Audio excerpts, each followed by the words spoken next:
अगर आप भी चाहते हैं नए वीडियो एवं नए ऑडियो देखने एवं सुनने के लिए तो हमारे गोल्ड स्टूडियो चैनल को सब्सक्राइब जरूर करें एवं बेल आइकन दबाना ना भूलें।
छोरी खेत में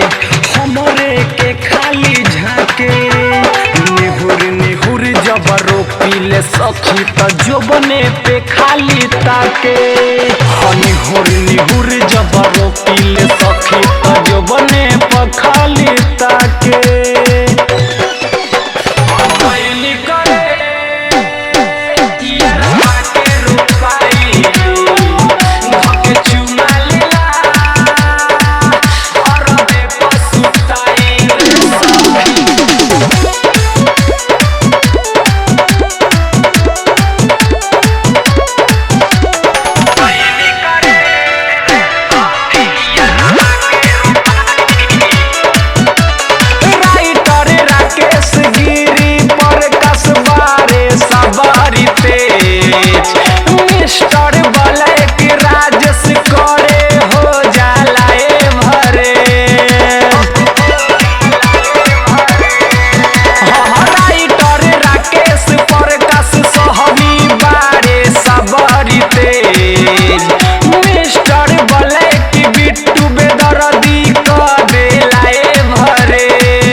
सांझे हमरा के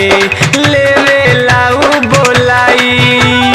कहेला काल्हू फेरू अइह दोसर कोला रोपाई कहेला काल्हू